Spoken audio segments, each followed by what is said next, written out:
세계적인 가수 마이클 잭슨이 지난 6월 25일 급성 심장마비로 불과 50세의 나이에 세상을 떠났습니다. 5살의 어린 나이에 팝계에 입성해서 마이클 잭슨은 일평생토록 팝의 역사를 갱신하면서 팝계의 황제로 군림해 왔습니다. 그렇지만 안타깝게도 90년대 이후에 거듭된 성형수술의 후유증으로 그의 피부색은 하얗게 탈색되었고 눈, 코, 귀, 턱 등 그의 얼굴은 예전 모습을 완전히 상실해버리고 말았습니다. 예전에 그의 얼굴은 호수처럼 그윽하고 다정한 눈빛에 언제나 미소가 띤 천진난만하면서도 복스러운 모습이었습니다. 그 모습을 기억하는 사람들은 왜 마이클 잭슨이 그처럼 성형수술을 계속 받아서 자신의 얼굴을 스스로 망가뜨려 버렸는지 이해하지 못합니다. 생전의 마이클 잭슨은 음악 전문 채널인 MTV에 출연해서 자신이 왜 그토록 성형수술에 집착했었는지 그 이유를 밝힌 적이 있었습니다. 나이가 들어가면서 자기 얼굴에 나타난 아버지의 얼굴을 지우기 위함이라고 했습니다. 마이클 잭슨은 1958년도에 클라리넷 연주가였던 어머니와 기타리스트였던 아버지 사이에서 9남매 중 5번째 아들로 태어났습니다. 아버지는 어린 시절부터 마이클 잭슨을 집에 가두고 가혹하게 음악 훈련만 시켰습니다. 단지 돈을 벌기 위해서 마이클의 형제와 친척들을 한데 모아 나이 어린 마이클을 잭슨 5라는 그룹 이름으로 데뷔시켰습니다. 잭슨 5의 성공적인 데뷔 이후에 마이클 잭슨은 솔로로 전향해서 세계 팝계의 황제로 군림했습니다. 비록 자기 자신의 음악적인 재능이 자기 아버지로부터 오긴 했지만 그러나 마이클 잭슨은 나이가 들어갈수록 아버지를 증오했습니다. 어린 자신을 집에 가두어 두고 혹독하게 음악 훈련만 시켰기 때문에 학교에도 갈 수 없었고 친구 한 명 사귈 수 없었던 탓에 아버지로 인해서 자신의 어린 시절을 몽땅 도둑 맞았다는 피해의식에서 벗어나지 못했기 때문입니다. 어린 시절의 마이클 잭슨에게 아버지는 아버지가 아니라 단지 돈을 벌기 위해서 자신을 도구로 사용하는 냉혹한 흥행사였을 뿐입니다. 그런데 자신의 나이가 들어가면서 자기 얼굴에 아버지의 얼굴이 나타나기 시작한 것이었습니다. 그것은 마이클 잭슨으로서는 도저히 받아들일 수 없는 일이었습니다.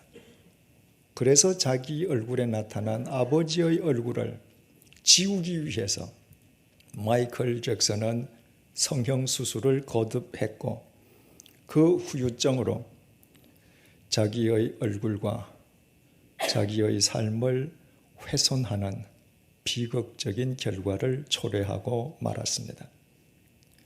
만약 마이클 잭슨이 성형수술에 성공해서 자기 얼굴에서 아버지의 얼굴을 완벽하게 지워내었더라면 그것으로 마이클 잭슨과 아버지의 관계는 청산되는 것입니까?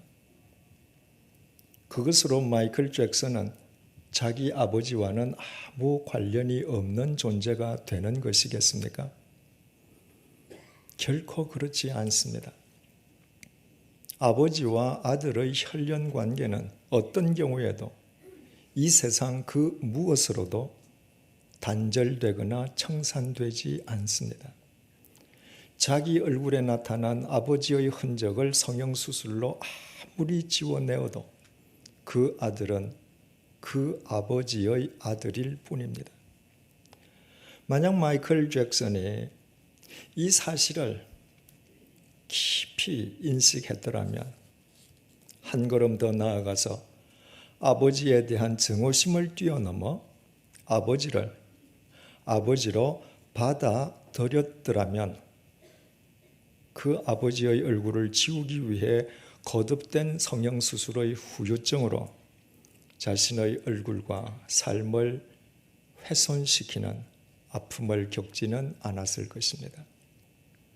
한마디로 마이클 잭슨은 아버지에 대한 증오심의 쇠사슬에 평생 묶여서 벗어나지 못한 채 자기 인생을 훼손한 불행한 자기 희생자였습니다.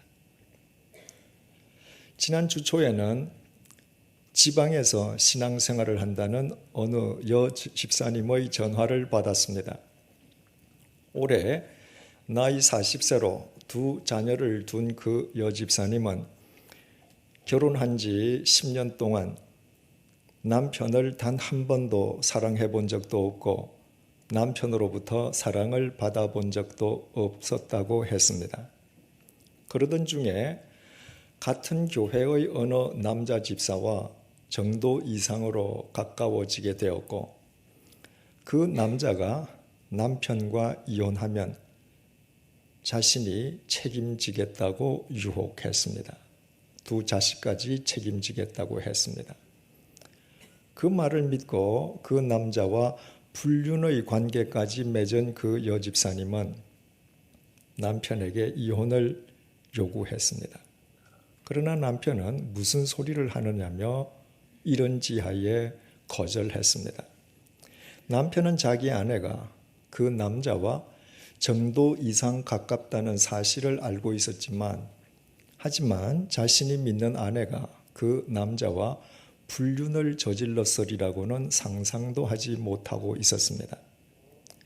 자기 자신은 남편과 이혼해서 두 아이를 데리고 그 남자와 살고 싶은데 남편이 도무지 이혼에 응해주지 않기 때문에 주일 예배에 참석해도 말씀도 들리지 않고 일주일 내내 마음의 갈피를 잡을 수 없는 상태라고 했습니다.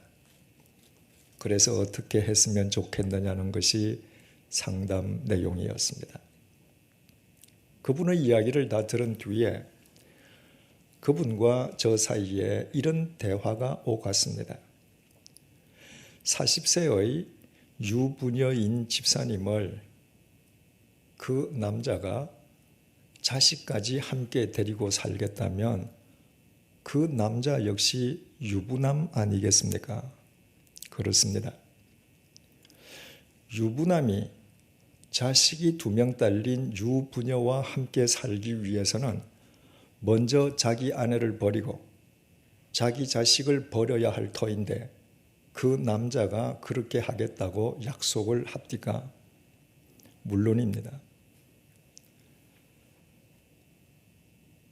집사님과 살기 위해서 자기 아내를 버리고 자기 자식을 버리겠다는 그 남자의 말이 그의 진심이라고 믿어집니까? 자기 조강지처를 버리고 자기 자식을 버리는 그 남자가 설령 집사님하고 함께 산다고 해도 얼마나 오래 살겠습니까? 또 다른 여자가 나타나면 집사님을 차버리고 그 여자에게 달려가지 않겠습니까? 집사님을 책임지겠다는 그 말이 단지 집사님을 유혹하기 위한 감언이설이라고 생각해 본 적은 없습니까? 그 남자가 집사님에게만 그런 감언이설로 유혹을 던졌겠습니까? 그동안 그 남자가 그런 식으로 유혹했다 차버린 여자가 얼마나 많겠습니까? 자기 욕구를 위해서 남의 가정마저 서슴없이 파괴하려고 하는 사기꾼 같은 그 남자의 감언이설에 더 이상 속지 마십시오. 잠깐의 침묵 뒤에 그 여자 집사님이 이렇게 말했습니다. 사실 그 남자의 품행이 단정하지는 않습니다마는 그러나 저에게만은 예외일 것이라고 믿고 싶었습니다. 제가 다시 말씀드렸습니다. 집사님, 죄송한 말씀이지만 집사님은 교회에 다니는 교인이지 주님을 믿는 신자가 아닙니다. 집사님이 정말 주님을 믿는 신자라면 자기 남편을 두고 다른 남자와 불륜을 저지르고 자기 손으로 두 아이가 있는 가정을 스스로 허물어뜨릴 엄두인들 낼 수 있겠습니까? 집사님의 남편은 집사님이 그 남자와 정도 이상 가까운 사이라는 것을 알고 있으면서도 집사님이 그 남자와 불륜을 저질렀으리라고는 상상조차 못한다고 하셨죠. 그것이야말로 집사님의 남편이 집사님을 자기 나름대로 사랑한다는 증거 아니겠습니까?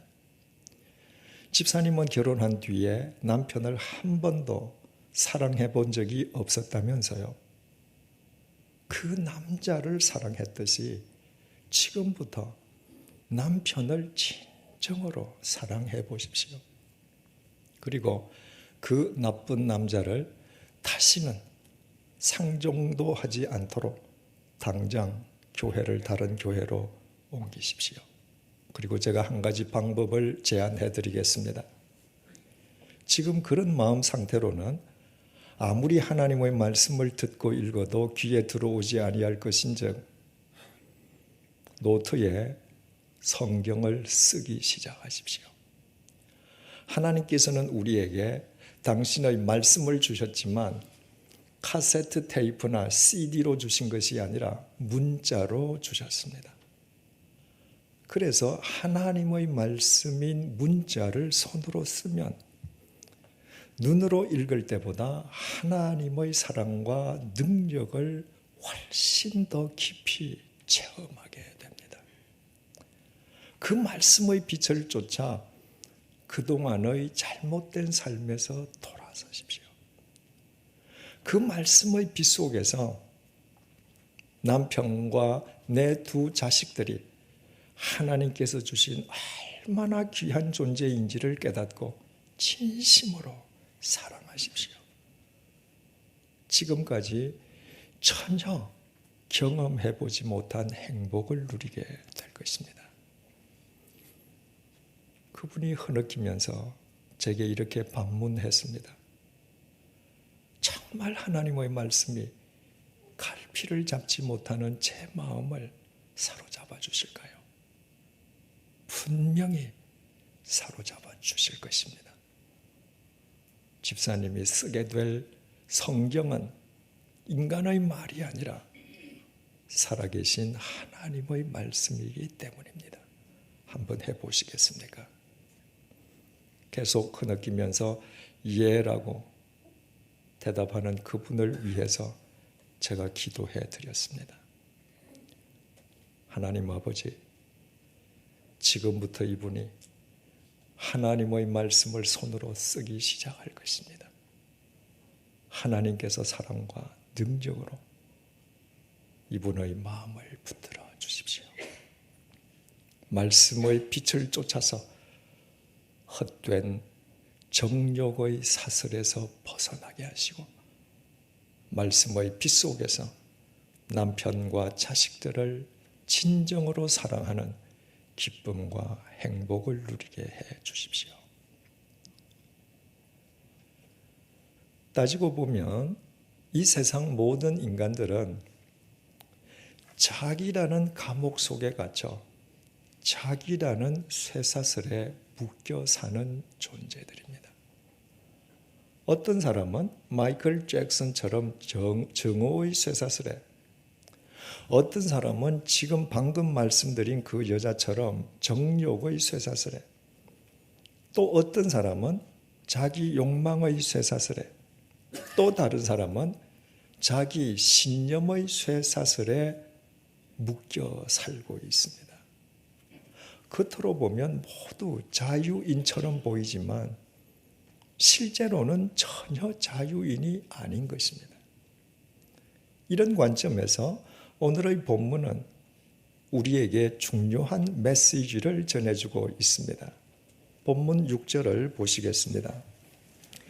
헤롯이 잡아내려고 하는 그 전날 밤에 베드로가 두 군인 틈에서 두 쇠사슬에 매여 누워 자는데 파수꾼들이 문 밖에서 옥을 지키더니 헤롯 아그리빠가 베드로를 참수형에 처하기 전날 밤이었습니다. 그날 밤 베드로는 양손이 쇠사슬에 묶인 채 감옥에 갇혀 있었습니다. 그 베드로와 우리 사이에 차이가 있다면 우리는 자기라는 감옥 속에서 눈에 보이지 않는 자기라는 쇠사슬에 묶여 있지만 베드로는 눈에 보이는 벽돌 감옥 속에서 눈에 보이는 쇠사슬에 묶여 있습니다. 우리는 우리 스스로 자기라는 감옥 속에서 자기라는 쇠사슬에 묶여 있지만 베드로는 헤롯 아그리빠에 의해 투옥되어 쇠사슬에 묶여 있는 것입니다. 7절 상반절을 보시겠습니다. 홀련히 주의 사자가 나타나매 옥중에 광채가 빛나며 지난 시간에 살펴본 것처럼 이두 보라. 드디어 주님의 사자가 갇혀 있는 베드로의 감옥 속에 나타났습니다. 감옥 속에 갇혀 있는 베드로를 위한 주님의 구원의 역사가 시작된 것입니다. 그 첫 번째 현상은 감옥 속에 광채가 빛나는 것이었습니다. 우리말 광채로 번역된 헬라어 포스는 예수 그리스도를 빛이라고 칭할 때의 바로 그 포스입니다. 주님께서 빛으로 그 감옥 속에 임하신 것이었습니다. 7절 하반절을 보시겠습니다. 또 베드로의 옆구리를 쳐 깨워 이르되 급히 일어나라 하니 쇠사슬이 그 손에서 벗어지더라. 주님의 빛이 감옥을 환히 비치는 가운데 주님의 사자가 깊이 잠들어 있는 베드로를 깨우기 위해 베드로의 옆구리를 내리침과 동시에 베드로의 양손에 묶여있던 쇠사슬이 저절로 벗어졌습니다. 그 쇠사슬은 헤롯 아그리빠가 베드로를 죽이기 위해 베드로의 양손에 채웠던 죽음의 쇠사슬이었습니다. 그 죽음의 쇠사슬이 주님의 빛 속에서 절로 벗어진 것입니다. 그뿐이 아니었습니다. 8절에서 9절을 보시겠습니다. 천사가 이르되 띠를 띠고 신을 신으라 하거늘 베드로가 그대로 하니 천사가 또 이르되 겉옷을 입고 따라오라 한데 베드로가 나와서 따라갈새 천사가 하는 것이 생시인 줄 알지 못하고 환상을 보는가 하니라. 이에 첫째와 둘째 파수를 지나 시내로 통한 쇠문에 이르니 문이 저절로 열리는지라. 베드로가 갇혀있던 감방 문도 저절로 열렸습니다. 그때 2명의 군사는 감방 안에서 2명의 군사는 감방 밖에서 총 4명이 그 방에 갇혀있는 베드로 한 사람을 감시하고 있었지만 그 누구도 띠를 띠고 신을 신고 겉옷까지 입고 감방문을 나서는 베드로를 인식하지 못했습니다. 베드로가 첫째 초소와 둘째 초소를 지날 때에도 그 누구 한 명 베드로를 제지하지 않았습니다. 베드로가 육중한 쇠문인 감옥 정문에 이르렀을 때 그 감옥 정문도 저절로 열렸습니다. 그 감옥은 헤롯 아그리빠가 베드로를 죽이기 위해서 가두어 두었던 죽음의 감옥이었습니다. 그러나 베드로의 양손에 있던 죽음의 쇠사슬은 말할 것도 없고 죽음의 감방문도, 죽음의 초소도, 죽음의 감옥 정문도 모두 절로 열렸습니다. 그 모든 것은 주님의 빛 속에서 이루어진 일이었습니다. 그렇다면 우리는 여기에서 본문의 베드로를 감옥 속에 투옥시켰던 헤롯 아그리빠를 비교하여 생각해 볼 필요가 있겠습니다. 베드로는 감옥 속에 투옥되어 있습니다. 2000년 전 한밤중의 감옥이라면 필요한 몇몇 곳에만 횃불이 켜져 있을 뿐 죄수가 갇혀 있는 감방 속은 암흑천지였을 것입니다. 그에 반해서 헤롯 아그리빠가 거하는 왕궁의 한밤중은 아무리 한밤중이라고 해도 휘황찬란하기만 했을 것입니다. 그런데 주님의 빛은 암흑천지인 감옥 속으로 임하셨습니다. 암흑천지였던 감옥이 대낮처럼 밝아졌습니다. 오히려 그 빛 앞에서는 휘황찬란한 헤롯 아그리빠의 왕궁이 흑암천지였을 뿐입니다.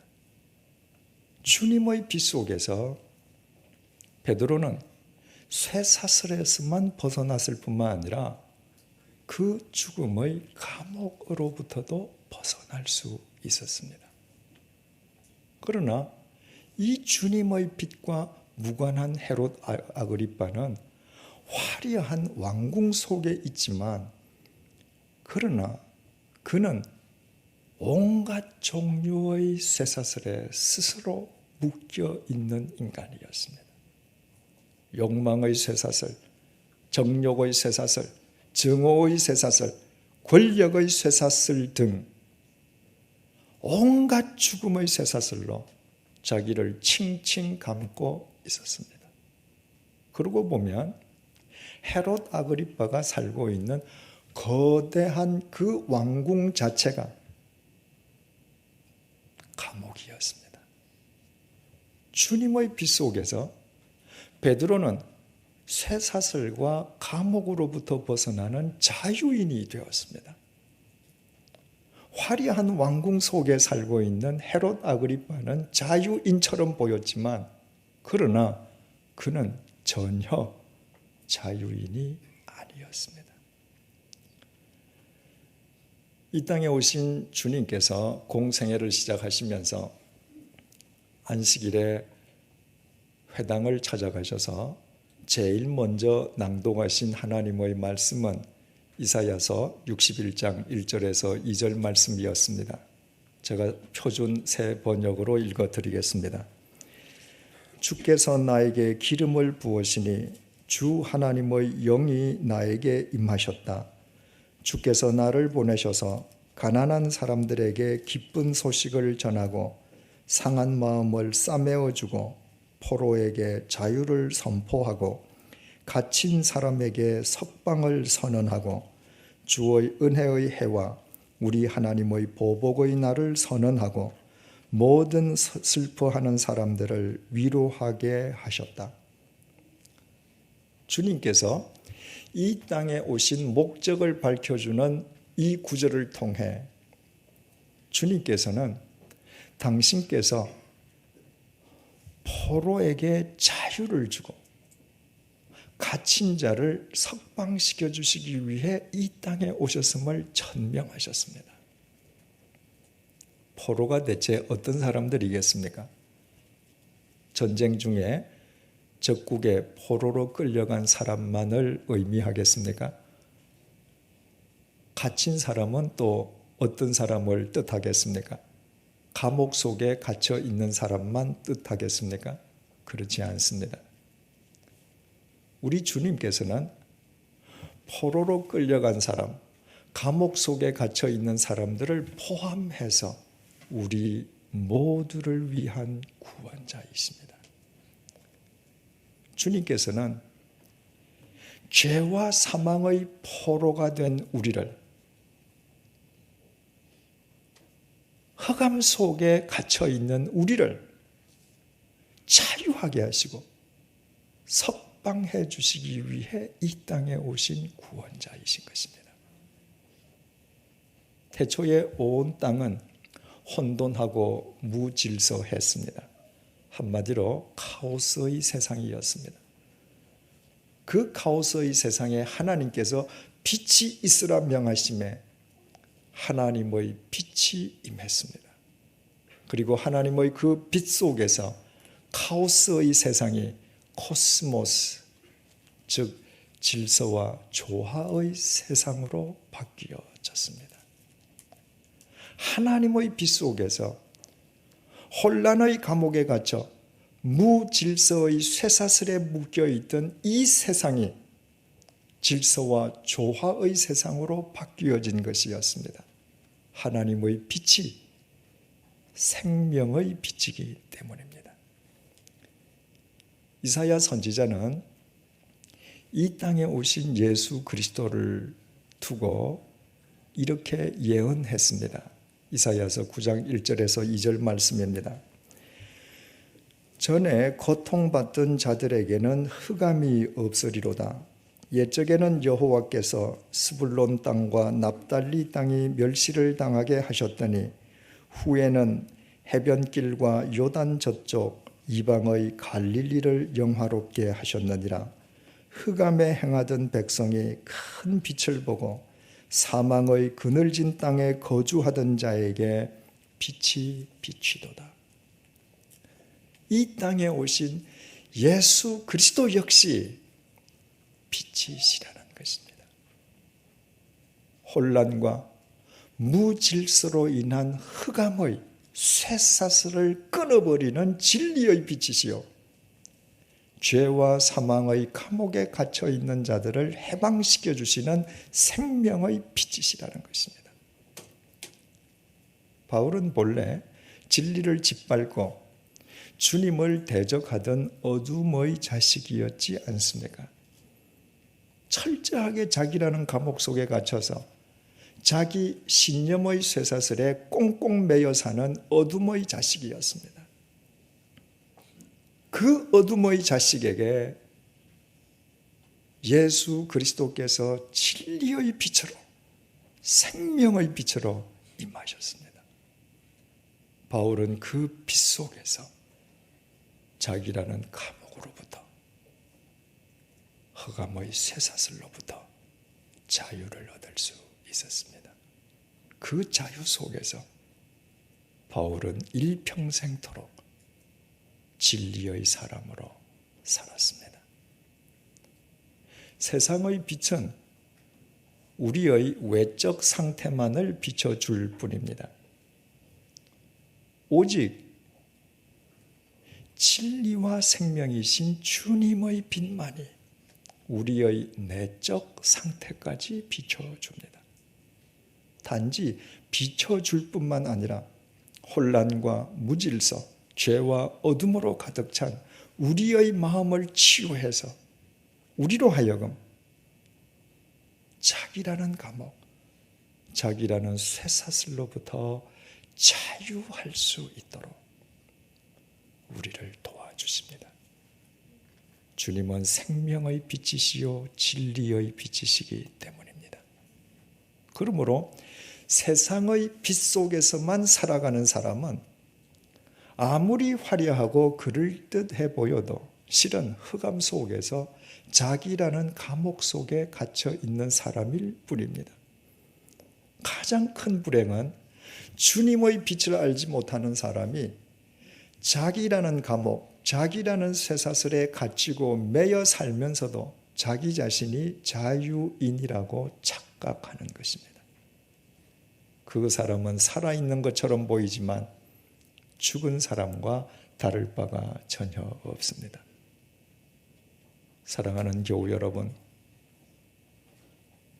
일평생토록 아버지에 대한 증오의 쇠사슬에 묶여서 자신의 얼굴과 자신의 삶을 훼손했던 마이클 잭슨이 남의 이야기가 아니지 않습니까? 헛된 정욕의 쇠사슬에 묶여서 자기 손으로 자기 가정을 허물어뜨리려고 했던 서두에 언급한 그 여자가 남의 이야기가 아니지 않습니까? 화려한 왕궁 속에서 마치 자유인인 것처럼 보이지만 흑암 속에 자기라는 감옥, 자기라는 쇠사슬에 매여 있는 헤롯 아그리빠가 바로 우리들의 모습 아닙니까? 우리는 모두 자기라는 감옥 속에 갇힌 채 욕망의 쇠사슬, 정욕의 쇠사슬, 증오의 쇠사슬, 이기심의 쇠사슬, 불안의 쇠사슬, 두려움의 쇠사슬, 신념의 쇠사슬, 이념의 쇠사슬, 돈의 쇠사슬, 권력의 쇠사슬 등 온갖 종류의 죽음의 쇠사슬에 매여 살고 있지 않습니까? 오직 그 쇠사슬로부터 벗어날 수 있는 길은 하나, 진리와 생명이신 예수 그리스도의 빛 속에 살아가는 것입니다. 이제 우리 모두 주일에 교회에만 다니는 교인의 삶에 마침표를 찍으십시다. 이제부터 우리 모두 주님을 온전히 우리 주인으로 모시고 매사에 주님을 온전히 믿는 신자들이 되십시다. 오직 말씀과 기도를 통해 예수 그리스도의 진리의 빛, 생명의 빛 속에서 살아가십시다. 그때 주님의 빛 속에서 죽음의 쇠사슬과 죽음의 감옥에서부터 자유를 얻었던 베드로처럼 우리 역시 주님의 빛 속에서 자기라는 감옥과 쇠사슬로부터 자유를 얻게 될 것입니다. 그 자유 속에서만 우리는 진리를 쫓을 수 있고, 그 자유 속에서만 우리는 정의를 행할 수 있고, 그 자유 속에서만 우리는 사랑을 실천할 수 있습니다. 주님의 빛 속에서는 반드시 그 자유를 얻을 수 있습니다. 주님께서 이 땅에 오신 목적이 포로에게 자유를 주시고 갇힌 자를 석방해 주시기 위함이기 때문입니다. 기도하시겠습니다. 너희가 내 말에 거하면 참으로 내 제자가 되고 너희가 진리를 알지니 진리가 너희를 자유롭게 하리라. 주님, 이제 형식적인 교인의 삶에 마침표를 찍고 진리를 아는 참된 신자로 살기를 원합니다. 오직 주님의 말씀 속에서 진리와 생명의 빛을 쫓아 살아가도록 도와주십시오.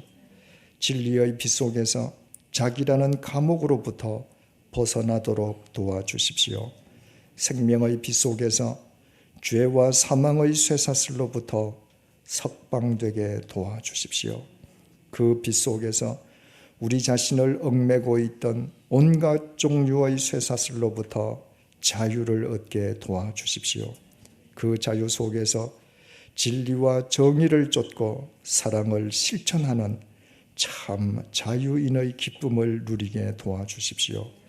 포로에게 자유를 주시고 갇힌 사람을 석방해 주시기 위해 이 땅에 오신 예수 그리스도의 이름으로 기도드립니다. 아멘.